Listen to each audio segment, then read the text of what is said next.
Thank you so much, Samuel, and good evening, everyone. I think the easiest way through Zoom to say hi is through the chat, or you can lift your hand on Zoom and just greet me. I greet you all in the name of our Lord Jesus Christ. A thumbs up would also do. Thanks, Mwangi, for that. John Mwangi and others. Alex, thanks. Good to see us during this commission conference. I hope the Lord has continued to minister to us, and that we are sensing his call. We are in our last week of mission conference, and we are trusting God and looking forward even for greater things during this virtual conference. It's our first ever virtual conference since 1988, and we are grateful to God that we are pulling through. Of course, the first day had some hiccups here and there, but after that we were able to pick up, and we are grateful to God for many who are following from different parts of this world. Thank you so much for joining this session, Gospel to the University and College Students. The Gospel to the University and College Students. Today we are focusing on the gospel to various people groups or interest groups. As you're aware, we have 9 other seminars that are running now. And I'm happy that 84 of you have chosen to be in this seminar. Allow me to start with a question, which I will ask, if you don't mind, you put your answer on the chat. And it's a simple question. Why are you in this seminar? Why did you choose Gospel to the University and College Students? That's part A of the question, and part B is, what are your expectations? So please let's write, because that will help me also know the expectations that we have, and as we start together. So kindly put in the chat. Let's see what is why this seminar. Of course, there are a few other options, and what is your expectation tonight? And I can see some people tuned in from Kenyatta University. Thank you. Let's write and see what is your expectation tonight. Someone would love to gain knowledge on how to reach students with the gospel. Thank you, Evelyn, for that. Let's hear expectations. From Masaimara, Karibu, a student from the university. Wow, that's good. Karibu sana. I'm waiting for your chat. Chiromo, thank you. Know more about preaching the gospel in college. Thank you for that. Any other comments? Yes, I'm involved in students ministry and I would love to glean insights for greater fruitfulness. Wow, thank you for that. To understand God and to know how he speaks the word to students. I work with students and expect to be helped how to have more impact. Thank you for that. I want to know how to preach the gospel in the university. Thank you, Sheldon, for that. A few others, to be equipped in God's service to students, to know more how to strategically reach out students and work with them. I joined this meeting because I want to be impacted by the word of God. Yes, to know how to reach out to my classmates and college staff with the gospel. Then also being a daily witness to my fellow students. Message to the youth. Wow, they're flowing. Thank you. Thank you. Vice Students Ministry is strategic. Thank you for that. How to be equipped and be a blessing to others. Thank you, Naomi. Passion for reaching out to the students, especially the youth. I expect to hear how best I can engage the students through mentorship. Thank you. Also to be an encouragement to others. And we encourage that you're here. Karibu sana, Sheldon. Deepen my faith in God in the university. I'm just sampling a few, how to spread the gospel for Christians and non-Christian students. Thank you, Hiram, for that. Good. You're in the right place. Let's keep partying as we go on, because this is a conversation. I see someone saying how to handle the college students in spreading the gospel. Thank you, Faith from Chuka.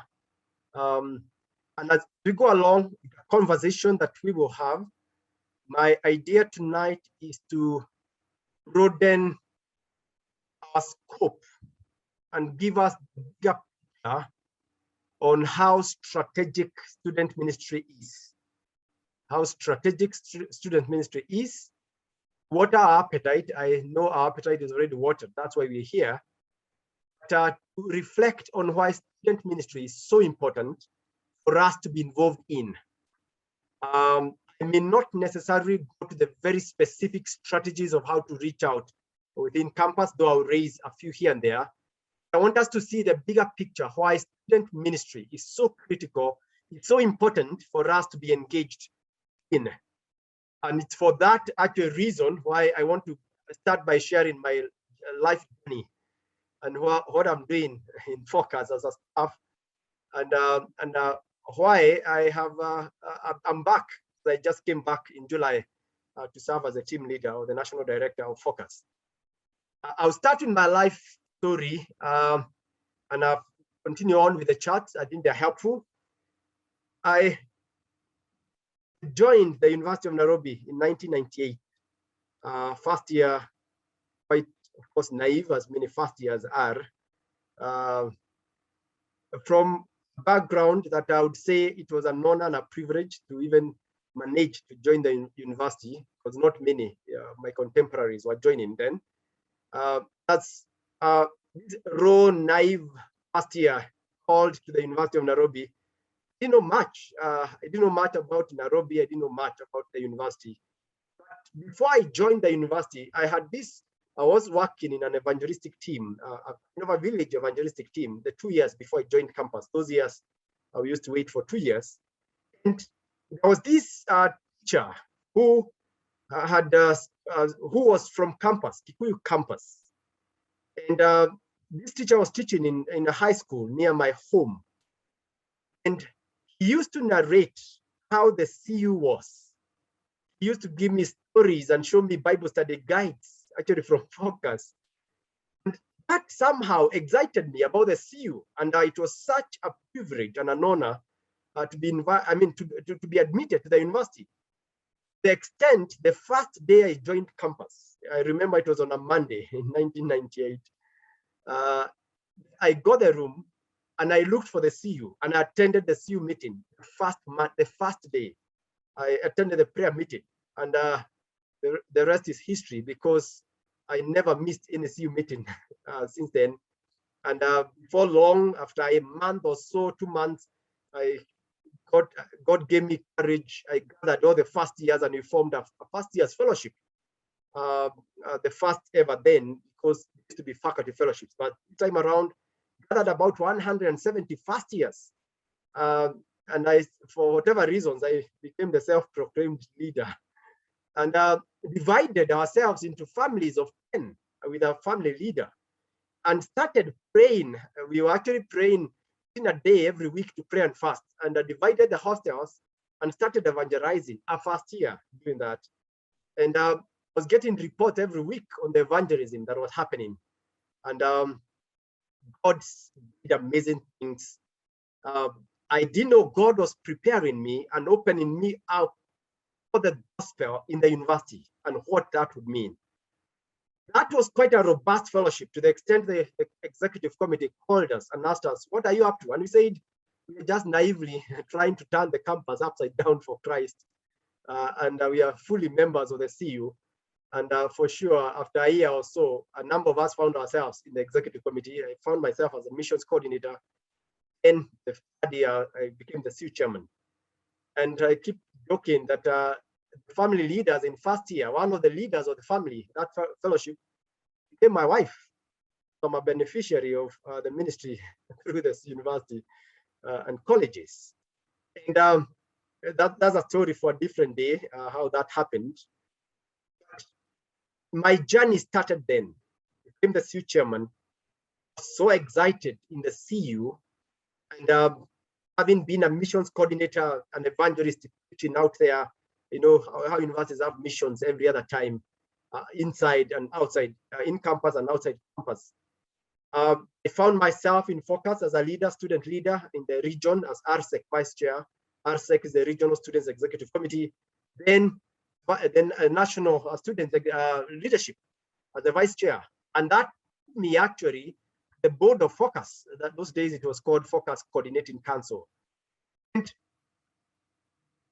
I think I saw another side, opportunities in the university with students. And my passion for students ministry was born then. After that, Focus requested me to join STEM, which I gladly did for 1 year. I went to Moy University.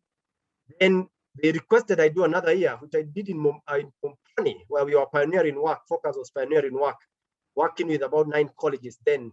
There were no universities in Pony those years. And the only staff, taught in from South Coast to North Coast, and helping the Christian unions with Bible study, formation of Bible study, constitutions of the CU and all that. And the joy and the excitement has never left me of student ministry. After doing 2 years of STEM, I knew it has called me to ministry, and I left. I went to do theology, a Master's of Divinity, for 3 years.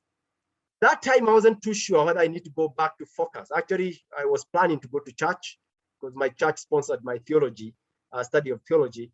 And by the time I was finishing Master's of Divinity, I was on my way to my church, and Focus requested that I rejoin as a staff. That's 2007. And we argued it out. Let me do it for 3 years. Then after that, I go to church. And friends, it ended up being 10 years.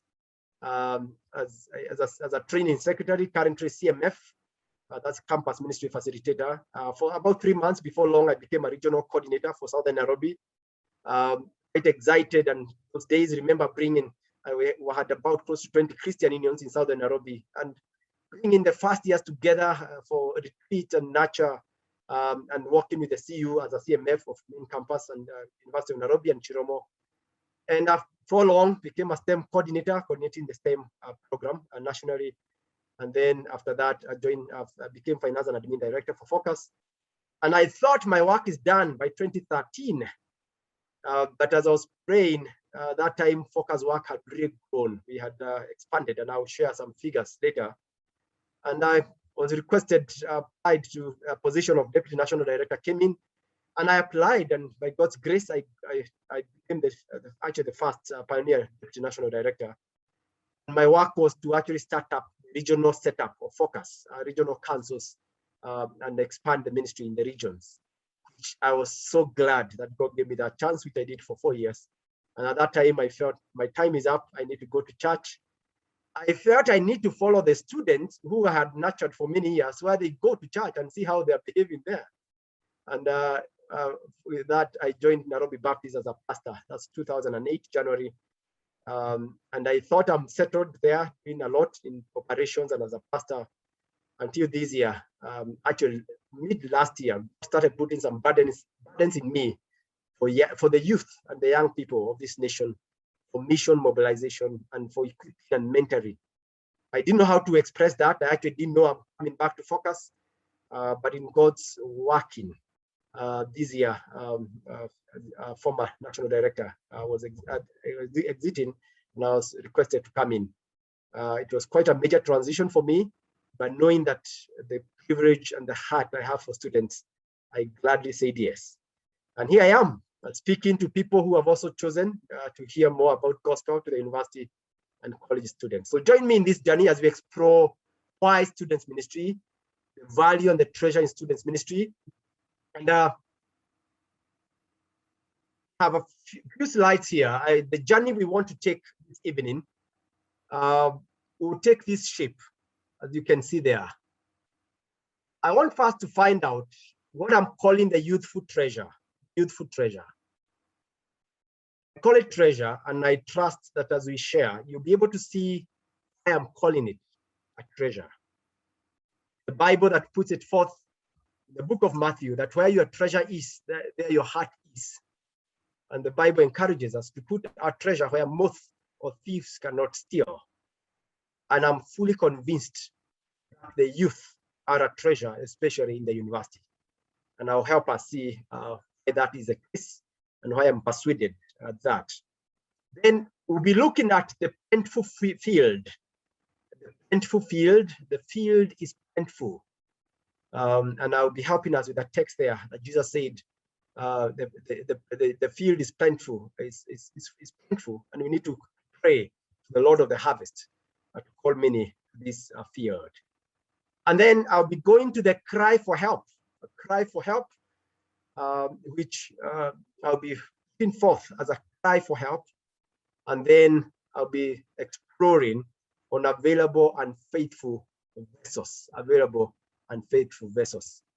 Sammy, you are our time manager, so please keep doing me a chat privately on how you're doing with him.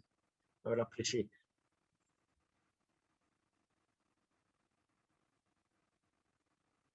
it. Charles Malik, Dr. Charles Malik, who put forth a very strong statement here, which I want to share with us.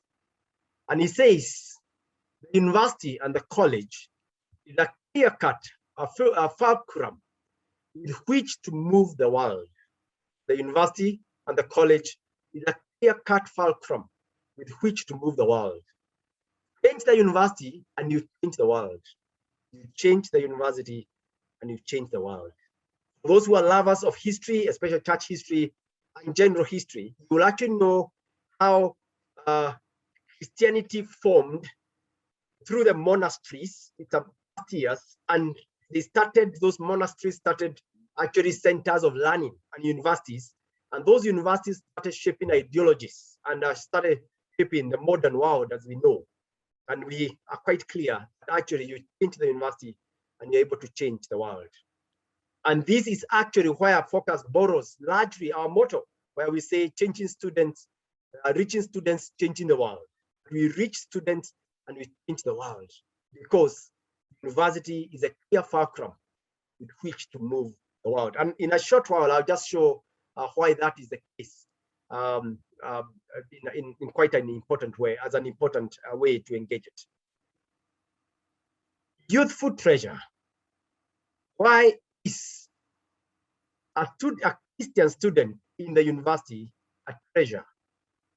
Why do we believe that once we reach a student in the university and college, equip them for Christ, ensure that they know Jesus and they are fully grounded?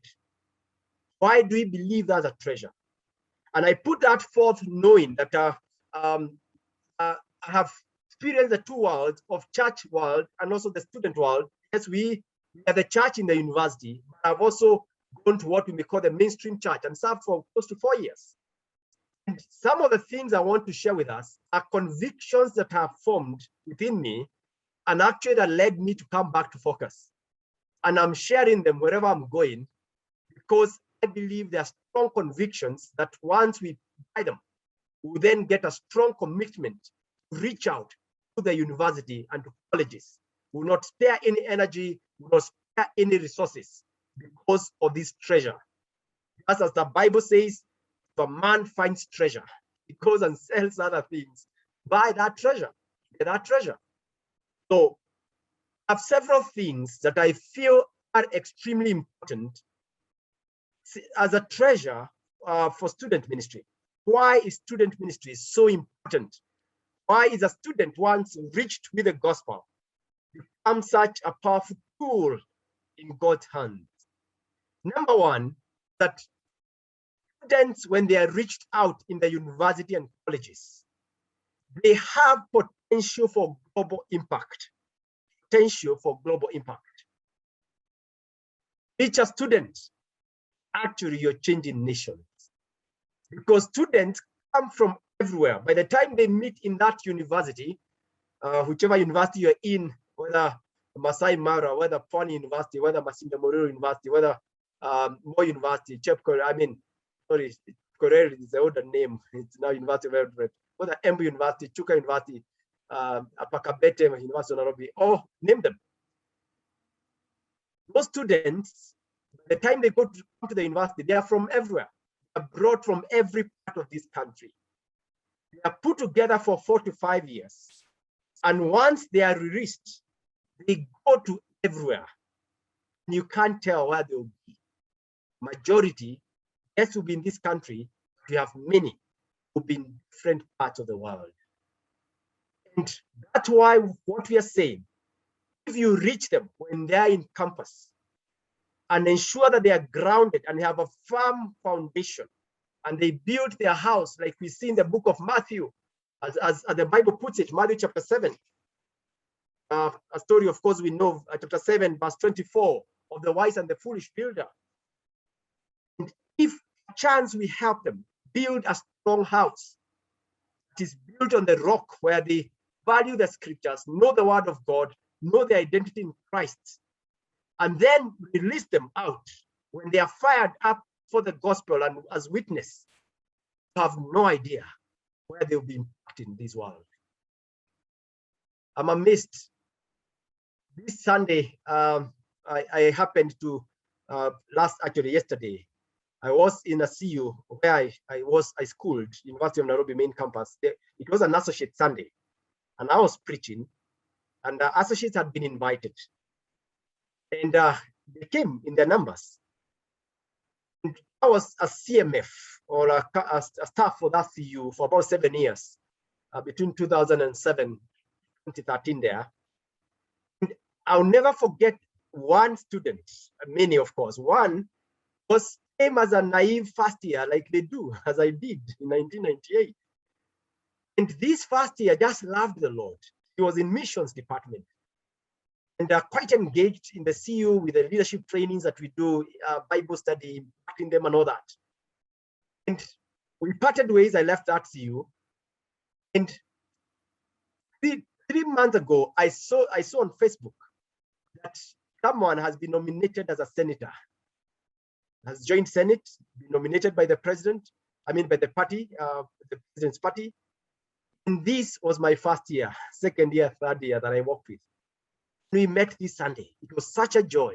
And I told him, I had no idea he will become. You'll actually be influenced in Senate as we speak. Another first year, some years back, met him naive. This first year was shrubbing all through, could not even speak English, had come from a village somewhere, and passionate for God, joined the Bible study, ended up in the executive committee. We parted ways when he graduated. Then some times later, seen a clip of some meeting in Addis Ababa, African Union Center, headquarters. And guess what? The first year was actually given a paper because he's working with African Union and doing research and influencing nations in Africa, and was presenting on a specific topic in the African Union Summit. And I said, wow, teaching students, changing nations. You have no idea when you mentor a first year, a second year, a third year, who they'll become. And that's what I'm saying. They have global impact. Right now, they look naive. Right now, they look like they may not amount to anything, but could actually be nurturing the next bishop of Canterbury. You might be nurturing the next bishop of a different country out there, or a politician or a governor. Global impact. That's why reaching the university and college is a treasure. And I want to encourage all of us to think through what that means and to spare no effort as we ask ourselves of strategies on how to reach the students in our campuses and colleges. The second thing, and I want to move slightly faster, that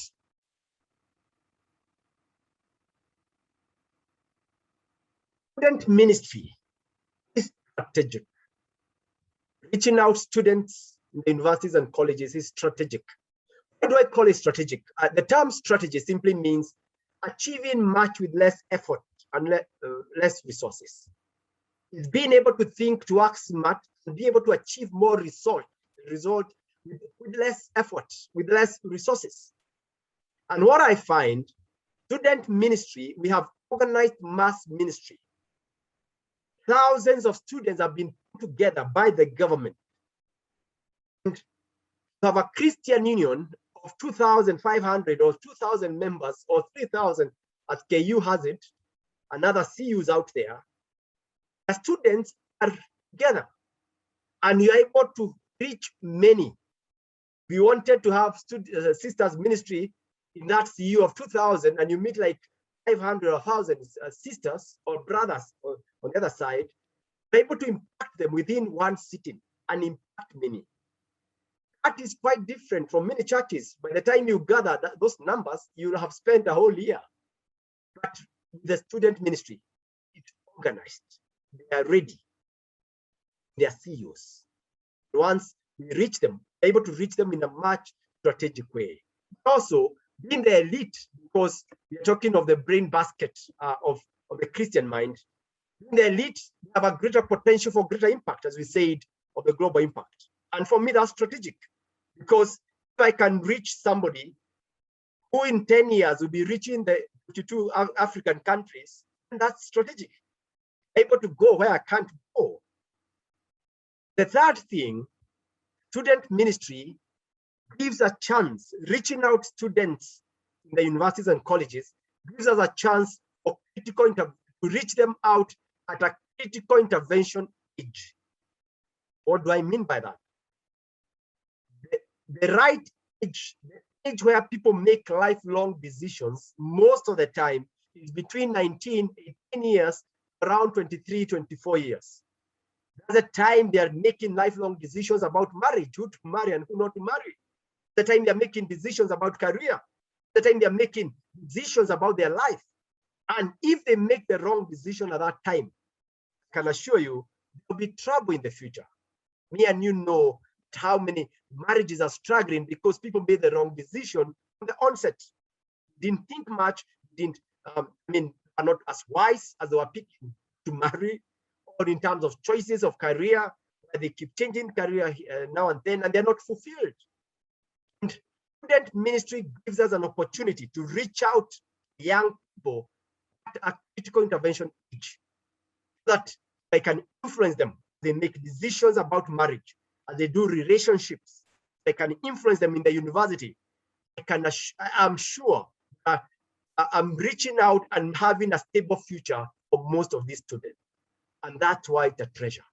Instead of trying to mend their marriages years after, as a pastor or as a friend, I have a chance to help them make the right decision at the right time. And that's why student ministry is a treasure. Hallelujah. I know in Zoom, you have to have faith that everyone is following up, and especially in the evening, when the temptation can be people might actually be making suppers, listen to you. I hope you're attentive.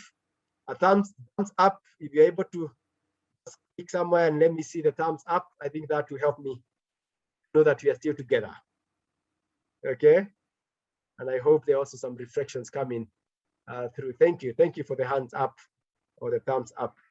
You can just say you can put them down. Thank you, I really appreciate it. Global impact, strategic, critical intervention. Let's go to the third one. The fourth reason is student ministry is extremely strategic, a treasure, youthful treasure. I got a chance to work in a church where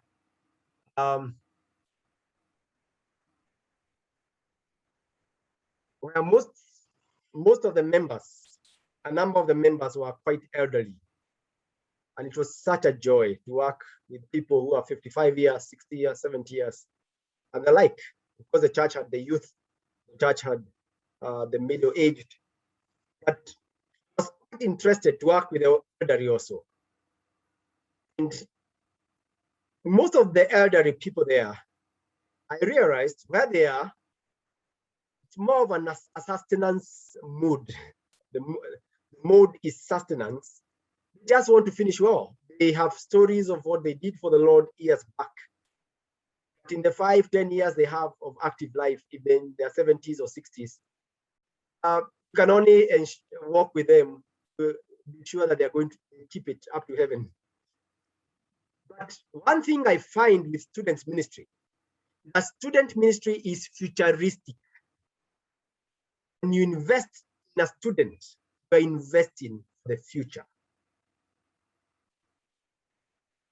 And for me, that's so important because as a lover of church history and it's intrigued by trends of church history since the church was born 2000 or so years ago, I find ourselves that we are on a very important time, church history, in Africa and sub-Saharan Africa for that matter.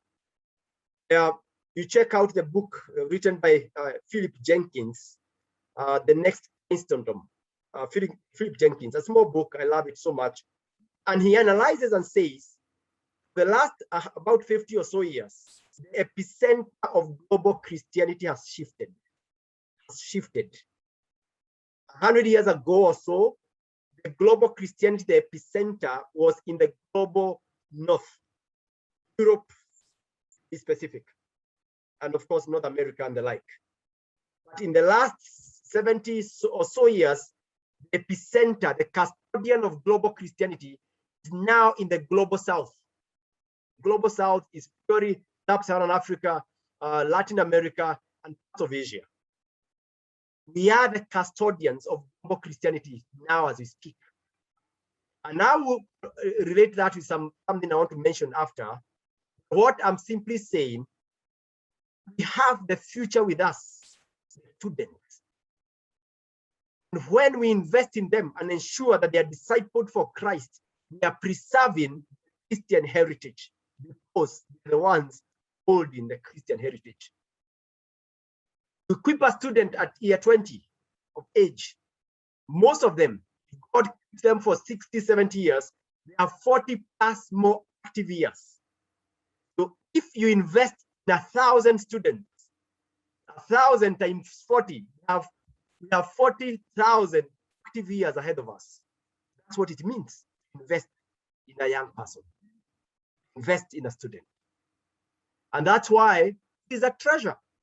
And I don't mean we don't invest in the old people. They have their place in the society. But it is more strategic. Invest in the young. Amen. Then another thing I find with students, which students ministry, especially in the universities and colleges, that they are available and open. And maybe you'd ask me, Simon, why is that a treasure? It is a treasure because, ask me, it's so difficult. Even if you had a dream to reach out to the president of this nation with the gospel, get him, he's not available. If you had a dream to reach all the governors, you try out. You might take the next 2 years booking appointments to meet them. But students who might be the governors in the future are available and open. One of the associates made fun yesterday in MCCU, where University of Nairobi, where I said attended.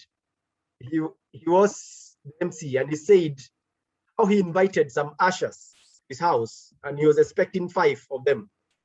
And instead of 5 coming, 22 came to his house, and they were not in a hurry to leave. Students are available and open. They are reachable and ready to be impacted. Later on, it is hard to reach them out when they occupy those positions of influence. And if that's a fact, then we should not spare any effort or energy to reach them out in the 4 years. They're available. Ensure they are grounded in the scriptures, to ensure they have such a strong foundation that it will not depart from them wherever they go, because we know later it will be very difficult. That is a treasure. Have a mass of 51,000 Christian students, and I will show you the figures later, who are open and available. It's a blessing and a treasure. Also, the last thing, I say there are 6 things why students ministry is a treasure, that we are reaching out a category of Christians who are youthful and energetic. They have the energy. For me, this is a treasure. Why? They can be such a great force for ministry, in terms of evangelism, in terms of digital ministry, in terms of discipleship, well put together. This energy is not harnessed well. The enemy knows it. Satan knows it. And that's why he can use it to cause havoc. And that's why we should not allow Satan to take advantage of the energy with this age. We should actually take advantage of the energy and the youthfulness with the category you're reaching out. so that we marshal it out for the gospel. I've checked through history, a bit of history of this mission mobilization in this country, and I actually have come to the conclusion there's no church in this country that has been able to mobilize to the missions to the unreached people groups in this country like the CUs are doing together. Every year before Corona came, we're having close to about 140 or so Christian unions having annual missions every year. And each of them had an average of about 100 students. We're talking about 14,000 Christian missionaries spending a week out reaching out. There's no other organization or church in this country that has had such a force of missionaries going out to the unreached people groups in this nation. And that's what I mean. And students don't care much about whether they have been driven to the mission field, where they will sleep or not. They have energy and they're youthful. They will sleep on the floor. Many missions I know have gone with students where they are not costly. We don't need a flight. We just go and do the work of God. Get, door to doors and climb those mountains and all that. Reaching out. This is a treasure. Youthful and energetic is a treasure that we have in students ministry. Having said that, friends, I hope we are convinced that we have the right passion for reaching out and having the gospel get university and the colleges today. Allow me then, because of time, go to the next bit of this, which I had said. Those who might have joined later, we are looking at the youthful treasure, and that's what we've been going through. We have 6 things to help us see that students ministry, the gospel, university, and colleges has youthful treasure. It's a treasure when we reach out to university students and you college students. I want us now to see the plentiful field, in just a minute, in a few minutes, and then I'll be able to move to the cry for help and available and faithful vessels.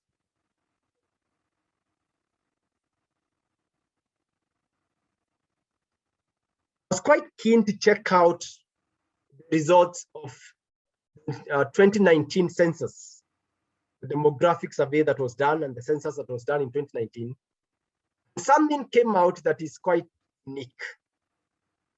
As you can see there, the Kenyan population has grown since 1969 from 10.9 million, about 47.6 million Kenyans. Now, what is shocking through that census of 2019 is that 73% of all Kenyans are 35 years of age and below. That beyond doubt tells us that Kenya is a youthful nation.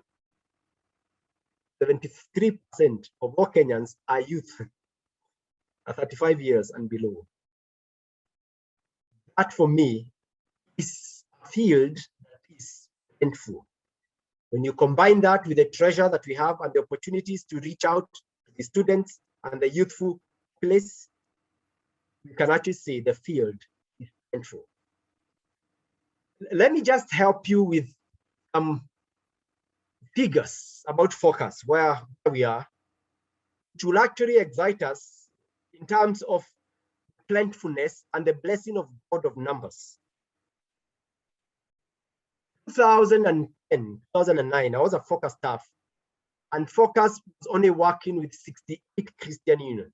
In 2010, that's about only 11 years ago, 68 Christian unions. As we speak now, Focus Kenya, Fellowship of Christian Unions, is working with 161 Christian unions, with 51,000 Christian students every year. They come in every year, they leave every year. At any year, we have 51,000 Christian students. And we have about 38 associate branches across the country.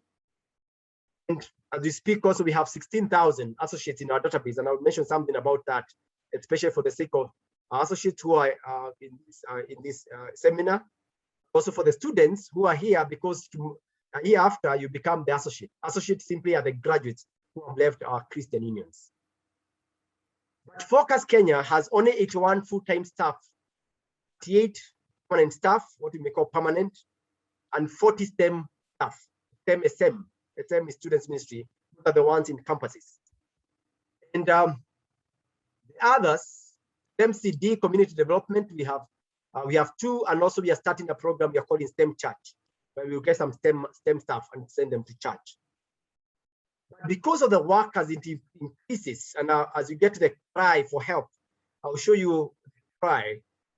We have a number of associates who are volunteer staff, 10 of them, who have volunteered actually to help students in different Christian union. And of course, just to mention there, we have a operational budget of 48 million, and we have a project of in student centers, Hatua project, where we are building a training center at Kasarani, where the headquarters is, and also we are trusting God to buy land in every region, focus on 7 regions, and buy land and build a student center for training purposes, mentorship, and all that. But as we speak now, we have about 60 new CUs we need to get into in the next 1 year. That will make our number to be 221 within a year. And most of those CUs are amongst the Tibets. As you have noted, the government has changed policy and there's a lot of investment in the Tibet. And a number are really huge and they need help. And we need to get into about 60 of them.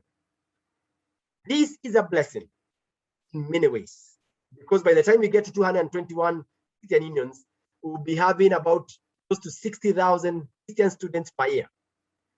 60,000 is such a force that, if well mentored, discipled, will for sure have an impact in this world. And that's why we are saying the field is painful. Let me just, by a show of pictures, I couldn't have taken all the pictures. It's amazing out there. What I've shown there, I was in that CU like 4 weeks ago. I've been doing some regional tours since I came back to Focus as a national director in July. And combined, the last regional tour I did was for North Rift and Western Kenya. And I combined those two regions, and I was to move from North Rift on a Sunday morning, go to Western Kenya, and I was to pass through Kapsabet by Mosi, and then to Kakamega. And in every region I was going, I was desiring to preach in a CU, so I'd ask the regional coordinators, just help me get to a CU and preach. And I've been preaching in most CUs wherever I've been going. This one was unique for me. The regional coordinator told me that I'll be speaking in a CU called Kafuku. I suspect a number of us who are not from Western region may not know that CU. The time I left Focus in 2017, December, I never left a CU called Kafuku. I kept wondering, why is that CU? I didn't know it. I said, fine, I'll go preach. In my mind, I thought I'll meet like 20, 30 people. I was told it's a new CU, that it's only 3 years old.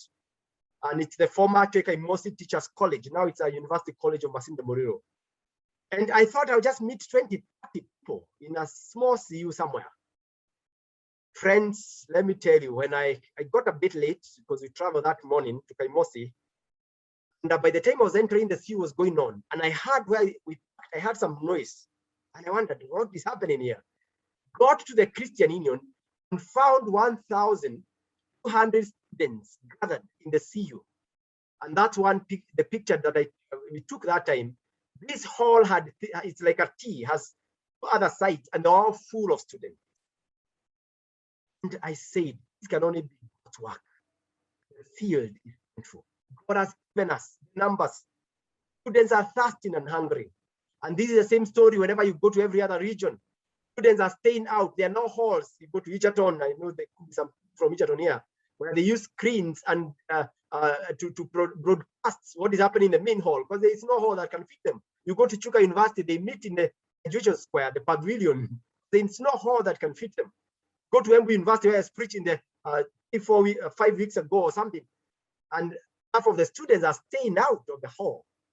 It can only be the blessing of God. The field is painful. Having said that, friends, I bring us to the cry for help. Cry for help. This cry from your friend Simon as the National Director of Focus.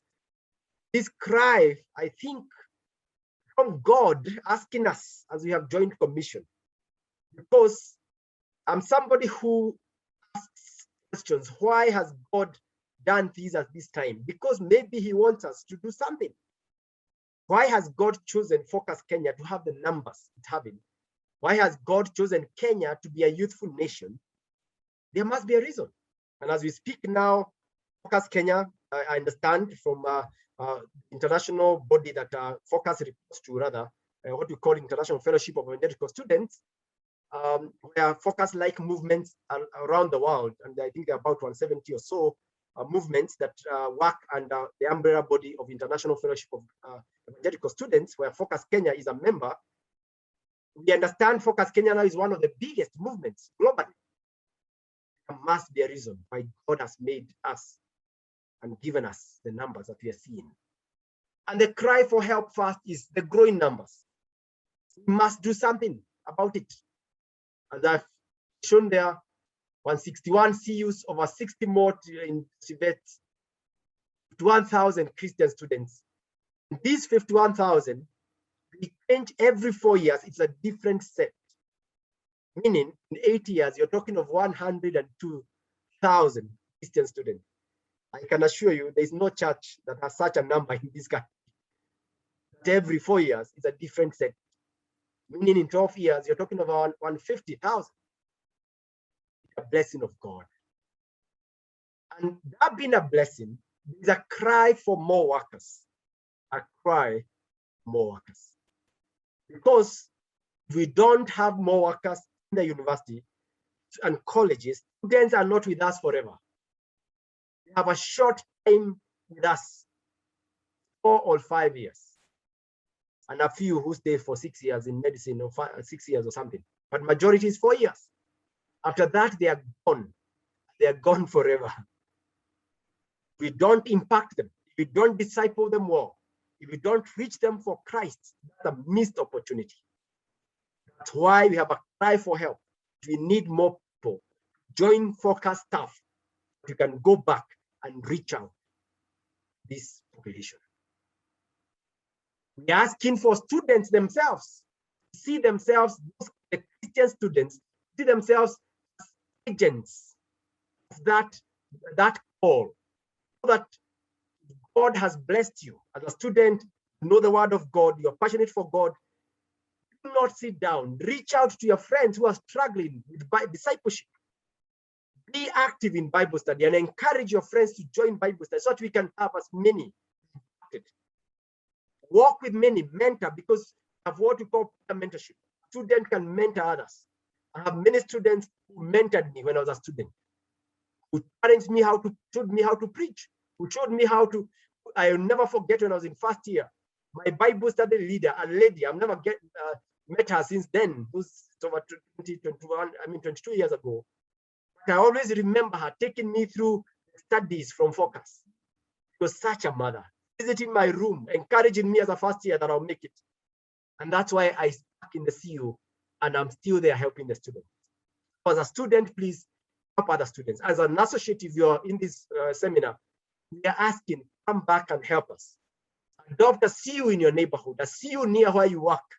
And we have a category of associate staff. And even if you don't want formally to be a staff or Focus as a volunteer staff, you can actually volunteer, work with students, work with first years, work with discipleship team or leadership team, the exec committees of first years, sisters fellowship or brothers fellowship and the like. Cry for help. We must all go back and reach out to these masses. If we don't, we lose an opportunity. And as I said earlier, later it will be so difficult to reach them out for Christ when they actually hold in those positions and when they are scattered across the globe. The second cry for help, that this generation has complex needs, extremely complex. What do I mean by that? When I was in campus some few years back,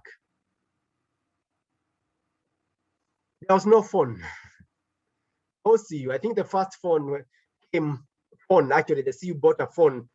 And I remember a brother friend of mine was the first to buy a phone when I think I was in second year or third year. And internet, you all remember, Yahoo came and everyone was a Yahoo 2000. That's when internet came and emails and the like. And those days, we were quite closed. The level of influence was not global. Something would happen, a trend would come up from the US. Before it reaches us, we have left university. Right now, we are a global village. Complex issues. The phone the student has is literally everything they need. If they wanted to follow through trends, there is a new trend of atheism happening. The postmodernism that spreads its wings, reaching the students there through all the social media. The world has become utopian world because of the pictures sent out there and the aspirations being created, quite a utopian world being created out there. And because of that, you find that we have complex discipleship needs. And because of that, we are saying we need personalized, intentional discipleship and mentorship from associates. We need our associates to go back to the universities and help us mentor the students. The models we used in the past may not work for discipleship now. Issues are complex. Mental health is a real issue. Pornography is a real issue. Sexuality is really a huge issue. Masturbations and the like are real in campuses today. We find people doing things that you can't expect. And because of that, there's a cry for help. We need to reach out, develop materials, work with students, nurture them, and mentor them. And that we can only do, those who are associates and those who are students who are here, can reach out and help our friends. Because if we don't do that, the needs are complex and the enemies out there destroy as many. The other thing, friends, is that we have a mission field on campus. We have a mission field on campus. Just allow me to get something here. We have a mission field on campus. Out of all the numbers I've shown there, Christian students are only 10% of all the students in our colleges and campuses. Just imagine, we have another 90% who need to hear the gospel. This is a great opportunity for campus evangelism. They are with you. They are your roommates in campus. You don't have to look out for them. Some universities, before they do an annual mission to Marsabit or Moyale or wherever, they need a budget of 500 million or 200,000 or 100,000. Go and reach out to a community far. But you don't need any money. We have thousands and thousands of students with us for 4 years who we can reach out to. This is a gift. It's a mission field that is ripe. And you want to challenge students, focus. Actually, the vision, the mission of the strategic plan we have for focus for the next 5 years, it's lots of emphasis on campus evangelism. We are saying, before even you go out to reach out to another place where a church can go, have your roommates. You can start sharing the gospel without fear. The other thing is that cry for global impact. The huge cry for Christian impact out there in the marketplace, where we know we are 80% Christian as a nation, but extremely corrupt and things that do not be happening in a Christian nation happening. Why? Because the Christians we have are not having an impact as much. And that's a cry that we have. I need to move to the last bit because I think we have a minute or so, and then we'll be asking, I'll be opening up for questions. And the last bit is what I'm calling faithful and available servants. Faithful and available servants. I've put it that way because we are looking for servants who will be faithful and available for students' ministry. Servants who will, with conviction, we will see the treasure with the gospel going to colleges and universities, and we'll see how the field is painful. And we'll sense God's call and will be available to go and impact and reach out to students and equip them in the universities and colleges. And what we are trusting God is to have students, a vibrant student witness on campus, as I said. And we are challenging each other, even from this commission. Please, before even you think of missions out there, the 4 years or 5 you're in campus, think how you can reach out to fellow students. Trust God that even if it's every week, that's purpose, you reach a student every week with the gospel. 51,000 of us reached one student every week. There will be 50,000 non-believers reached out with the gospel every week. That will be close to 200,000 a month. My friends, numbers can only be exciting. By the end of the year, we might actually have reached out everyone who has come through campus, and it's possible. Also, we're asking that the students on campus, Christian students, will only be reached out if those 3 C's are part of us. We refocus our lives to the 3 C's: character, content, and courage. Because what is missing campus evangelism is actually character issues. A roommate knows you. That's why most students will find it fun to preach in Moyale or in Tana River, because people don't know them there.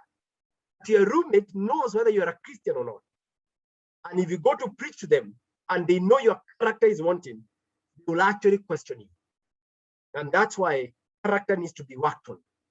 We need content. We need to know the gospel, because the university students today are not the old students earlier years. You do an open air, invite them to Christ, and they come without questioning. They're asking questions.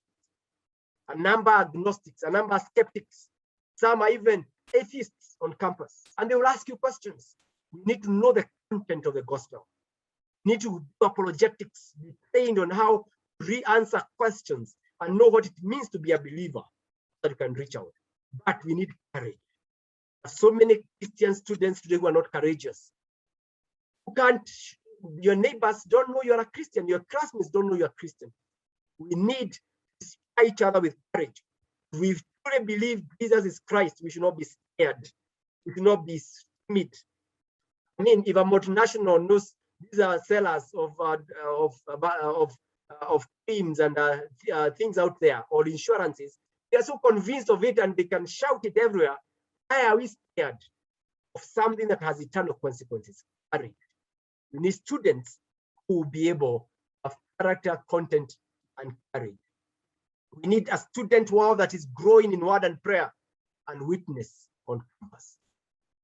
Then we need associates, the faithful and available servants, associates, graduates, who are passionate, committed, and available to student ministry. And I've put their value. They need, as an associate, you need first to value student ministry. I hope I've convinced you with helping me expound the treasure in students ministry. You need to value it, because if you don't value it, you not prioritize it, so that you can put it as in the top of priority. As you give yourself to churches out there, which is good, as you give yourself to other worth causes, student ministry will be top. And so that you can be passionate and committed and available. Also sacrifice. To take sacrifice for graduates and associates if we are to reach the 51,000 Christian students and equip them well and reach them the world. People who are true Christian witnesses, like Daniel was in the citadel of Susan and Babylon. You call for sacrifice. You'll have to sacrifice reputation and go meet students and stay with them. Sacrifice your sleep and go at night and visit students. You have to sacrifice even your money. You can support students ministry. You'll have to sacrifice your house and allow students come and make noise there in that house, that neat house. They can be mentored. Also, we're asking from associates for prayer. Let's pray for this mass of students. It's a big army of youthful and energetic students have potential for global impact. And what you're asking from associate, prayer, direct students ministry, and financial gain. And associates, we actually at a point in focus. We're having a campaign we are calling Again campaign, and this is largely for associates, but also finalists to become an associate soon. 6 months campaign, as I said earlier. We speak now, actually, we are struggling financially as focus. We actually have a deficit out of the 48 million budget, a deficit of close to 3 million. Because we have only 16,000 associates, our database, yet 7,000 fresh graduates leave our CUs every year from 161 Christian unions. 7,000 every year. In 10 years, that's 70,000 in their numbers out there. We have only been able to get 16,000 in our database. And we are asking God to move that in the next 6 months to 35,000. But the 16,000, it's only 15% of them who are given to focus. And about 1,000, should be about 2,400. And about 1,400 are given to STEM, only 1,000 given to the ministry fund or general fund. That's so little. And that's why you're not able to have the impact we desire in the universities and colleges. And what we are doing, we're asking CUs, give us all contacts of students who have gone through the CUs. They can be in the database. And as they get to the database, we are challenging them to plug in to this ministry so that they can be available to mentor the students, to direct students ministry, and also to give. And as they give, we'll be able to have more staff who will be stationed in the CUs, especially the new ones. They can be able to nurture many for Christ. Friends, if we all plugged in, it is the high time and the right moment for Kenya. It is the gold moment for Kenya. Because God has given us a youthful nation, has given us numbers in our CUs. If we nurtured them more, we will impact the global church. We reached out to the 90% that are in campus. If the 10% are well equipped, they're already many enough, you can be sure as we release them, wherever they will go, they will be the people fertilizing the churches, will be the people painting the workplaces, they will be the Christian witness out there, and they will be the missionaries out there. So let's all join hands and plug in this great work. Thank you very much.